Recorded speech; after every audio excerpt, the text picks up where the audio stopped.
Hi guys, it's Steph here from the Novelty Corner and welcome back to my channel. Today I'm going to be starting my vampire paranormal romance reading vlog.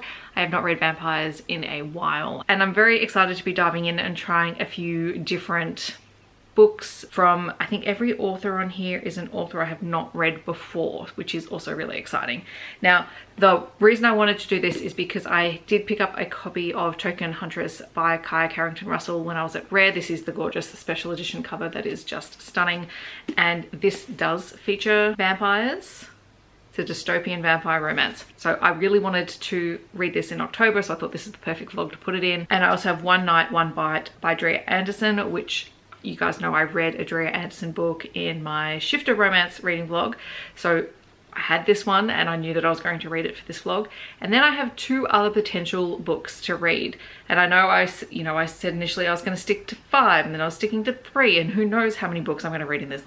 We're not going to put numbers on it. We're just going to see what I get to by the time this vlog has to go up. I have Bad Vampire by Dawes, which is the pen name for Callie Ash. And I think she writes mafia romance under Callie Ash, but Dawes writes paranormal romance, and I have this. I picked it up because I was supposed to read it before I went to Rare and I did not. I did actually meet Callie Ash and she was lovely. And I also have a short story paranormal / horror-ish collection by Giraldo called Love Bites, and there is a vampire short story in there. So I think there's like 4 or 5 short stories in the collection. They're not all vampire ones, but if I get a chance I might just read that whole collection so that I can read the vampire one, because why not? So I'm just filming this intro because I'm sitting down and vlogging. I will be starting some of these books really soon. I will hopefully try and get to maybe 1 or 2 of the shorter ones soonish, and I will let you guys know what they're like. Okie dokie, we're gonna start reading for this vlog, despite the fact that I still feel like I'm talking underwater. If you guys missed one of my vlogs the other week,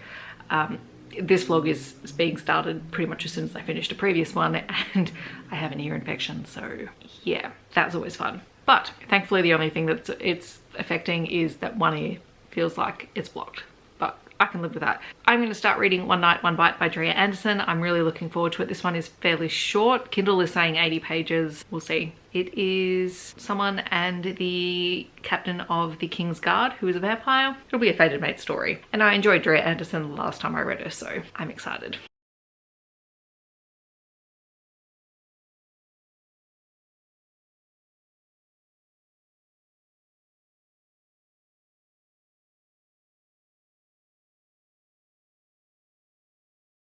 As predicted, I really enjoyed One Night, One Bite. It is set in a world where the United States is broken, well, still broken into north and south, but humans live in the north, and in the south you have supernaturals who became supernatural through some kind of meteor shower thing. There's this divide between them, and our heroine Raven has fire abilities. So she's a supernatural and she is out at a bar on her birthday. Her friend has dragged her out there. It's a vampire bar. She's never been there before.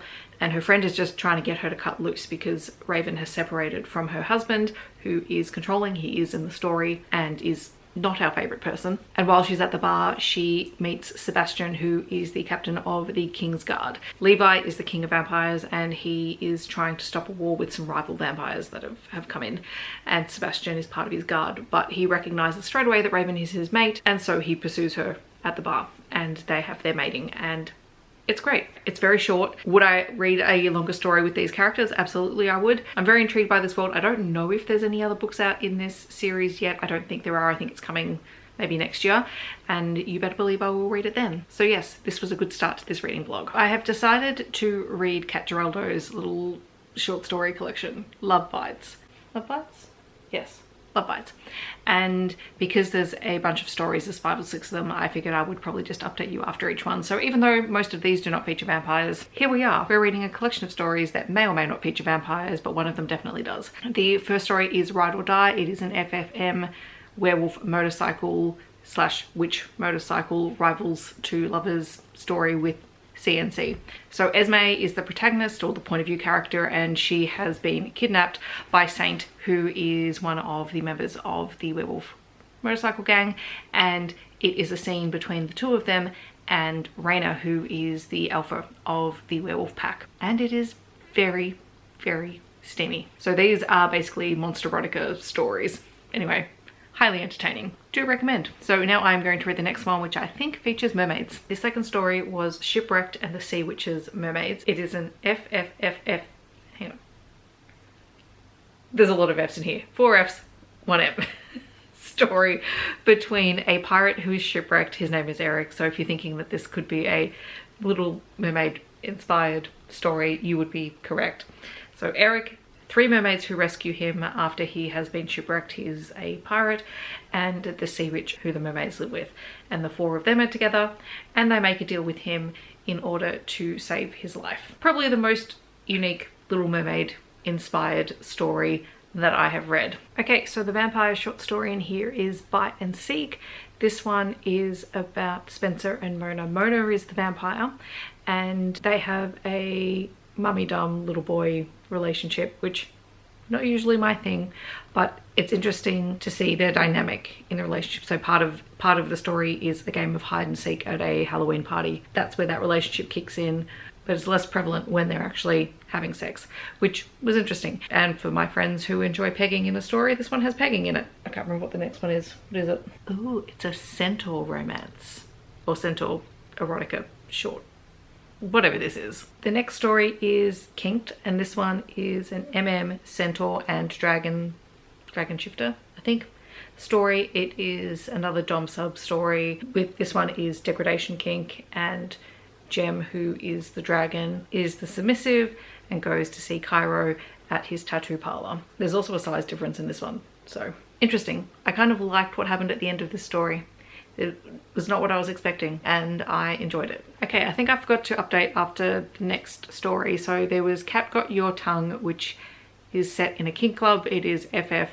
It features I think, shifter dom and a fae pet player. That one was kind of weird, but only because I haven't read that before. And then the last one in this collection was Paging the Minotaur, which is an FFFM story. It's set in a hospital. You have 2 doctors, one who is a sorceress, one who is a minotaur, and you have a faun and also a succubus in this one. And it was very interesting. Like, this collection is, if I think back to it, sort of the really short stories that, like the crazy bonkers monster erotic romance shorts and novellas that we were getting a couple of years ago. I know we're still getting them now, but you know, you remember when that craze first started?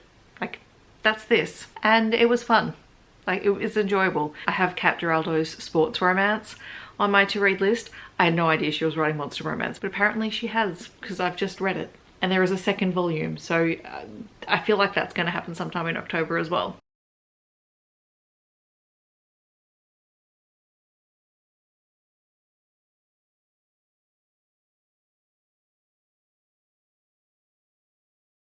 I haven't updated this vlog for a little while, mostly because I've been dealing with my ear and eye infections, and that has been fun. I've actually been off work for a couple of days and I'm going back a little bit later today. I'm just waiting for a doctor's appointment just to check on my ear, and then I'll be going in for half a day at work. But I thought while I'm waiting to leave, I'm going to read Bad Vampire, or start reading Bad Vampire, which is the next book for this vlog. I will check in. I'm probably going to read for about 20 minutes and then I'll do a check-in, and then I'll be off to appointments and to work. And then I'll probably finish the book tonight. So I got about 20% of the way into the book. It is kind of like, it kind of feels like an old school paranormal story in that our heroine Kat is a rookie cop, and at the start of the book she's just come back from a 7-day compassionate leave thing because on her very first day of work her partner was killed by a demon. And in this world, supernaturals have only been out to the general public for about 6 months. Kat is still dealing with this and reeling from it, and because she watched her partner die, basically no one wants to be her partner. And so she gets sent to the paranormal division of the police force, and she's forced to work with Sawyer, who is a supernatural of some undetermined kind, we don't know yet, and they're investigating a baby vampire who has attended a kindergarten and 1st grade after school performance. So that's about as far as I've gotten in here. Kat has just been attacked by a 5-year-old, potentially a 5-year-old vampire. Anyway, I've got to get ready to go to my appointment and go to work.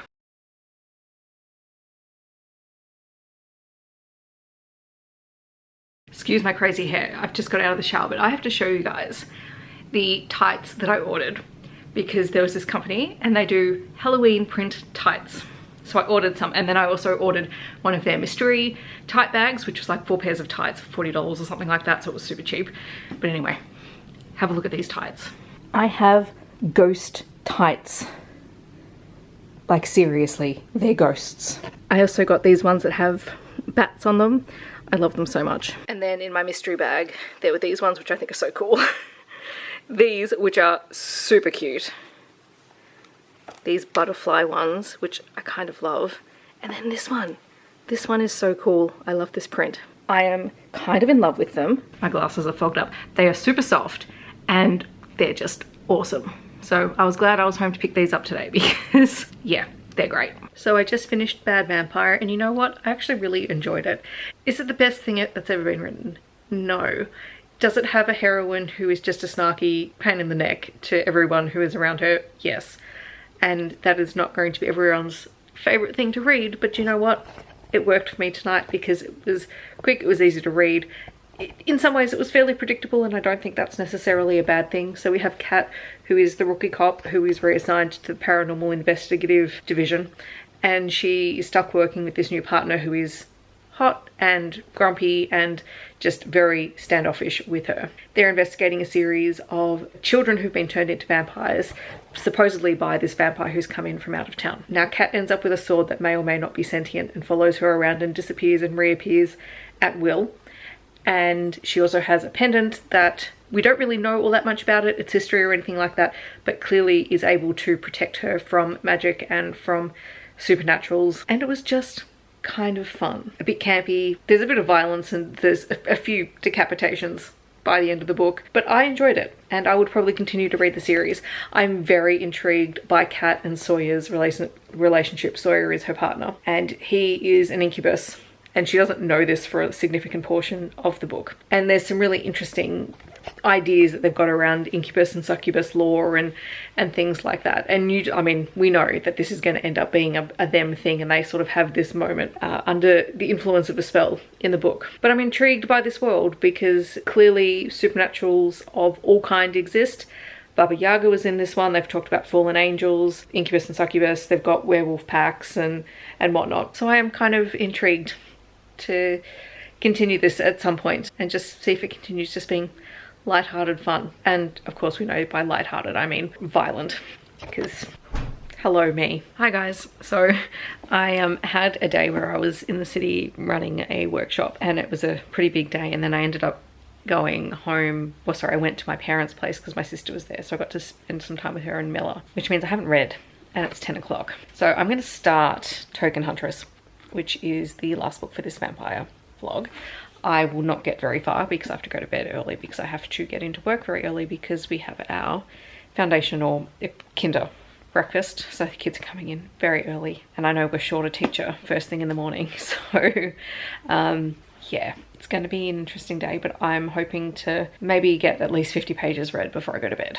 I'll check in with you guys before I go to sleep. All right, so I got about 100 pages in, which was more than I thought I was going to get into the book tonight. And this is a kind of post-apocalyptic vampire fantasy romance. So it is set in the year 2341. So long in the future. So basic premise, vampires were discovered, humans and vampires went to war, everything fell apart, and in the early days humans were experimenting with vampire genetics and came up with hunters who are literally designed to fight vampires. So they were created and raised and basically are a completely different subset of humans. And so our heroine in this one is Esmore, and she is 18. She's been made a token huntress, which is kind of like the leader of scouting groups, and she's one of the youngest huntresses out there. So in the first 100 pages, she and her group have been sent out to try and track down a lead on the vampire council. Obviously the hunters are, you know, trying to hunt down all of the vampires, and they're ambushed in town, and her team suffers quite heavy losses. And at the very end of this, she's approached by a vampire who tells her that she is his familiar. So far it's a very intriguing world. It's a very intriguing concept. What I'm finding is really interesting is the language style in here. It uses very formal language. So when characters are speaking, it is very formal. They are not using a lot of contractions, which always strikes me as odd, but given sort of the fact that this is part fantasy, post-apocalyptic world, and the hunters themselves are almost raised in isolation and are separate to humans. Like their purpose is to protect humans, and so humans are not permitted to stay with hunters. Like, that's really interesting, and I'm wondering how the language might change throughout the book. Straight away that it would bug a lot of people, and there are parts where I struggle with it because I notice it and it makes me stop and just try and almost correct in my head. But that said, the concept is interesting enough that I'm noticing it, but it's maybe not bothering me as much because I'm kind of intrigued about where this is going to go. This will have to be finished tomorrow. Hi guys, I'm home from work. I'm going to be finishing off Token Huntress tonight. I just had to stop and, you know, say this. So it's Friday the 13th here as I'm filming this. What the actual hell was today? Like, what the heck? I don't even know. I really don't, because I generally do not subscribe to the superstition. Who cares, Friday the 13th? But there is seriously something wrong with today. Everything that could possibly have gone wrong this entire week at work has gone wrong, and it just kept going today. Like, it was just one thing after the other, and thankfully everyone is okay. Also, I'm very tired because I ended up at work at 6:30 in the morning because we had the foundation breakfast, which meant the kids were coming in early. I can't remember if I've already talked about this anyway. They were coming in early, and we were a couple of staff short from our regular team, so I was just panicking. So I didn't sleep well. I was just like worried that we weren't going to get things done in the time that we had. Like, it was a full-on morning, and I just feel like I kept running from one thing to the other. Anyway, my battery is flashing, so I'm going to charge it and I'm going to read, and then I will come back later and hopefully be less over the day. Hi everyone. So I finished Token Huntress by Carrington-Russell, and this one was just kind of okay for me. As I said, I think when I first started talking about it, the writing style in here is really interesting in terms of turns of phrase and things like that. So that always sort of jarred me a little bit when it came to certain things. And like I said, while I think the idea and concept is really interesting in that we're sort of a futuristic post-apocalyptic society, and with vampires versus hunters kind of versus humans, the pacing felt a little inconsistent in this first volume. And it kind of, like, it was doing really well up until about the 70% mark, and then a couple of things came out of the blue that, look, to be honest, I was kind of expecting, but in terms of how it changed the pacing of the book, it just didn't 100% work for me. But that said, I was really glad to give it a try because it's, you know, different to what I would normally read. I'm glad I gave it a try, and I've tried another Australian author. I am very intrigued to try this author's contemporary romances because I know she also writes contemporary, which is probably more my wheelhouse, let's be real. So that is the end of this particular reading vlog. I was glad that I tried so many different things. Like, Dria Andersen is just, you know, very consistent. Finally tried Giraldo, and I am planning on reading her sports romance series. I think Wild Pitch is the first book. I'm hoping to read that really soon. And what else did I read? If I want to pick the book that I probably had the most fun reading, just in that I didn't have to think a lot, it was just fun. It wasn't trying to be more than what it was Bad Vampire. That one was just entertaining. I don't know why that is. That's just where my head has been this week. I probably needed the very low stakes reading experiences this week. But anyway, that's the end of this particular vlog. The next one will be Angels and Demons, and I've got a few things I want to try and get to for that, so I'm very, very excited. But that will be coming out next week, so stay tuned. In the comments, if you would like to have a chat to me about any of these books, feel free to, or if you would like to leave me a vampire emoji, you can, just to let me know that you're here. Otherwise, I hope that wherever you're on the world, you're staying safe and healthy, and I will see you in my next video. Bye everyone.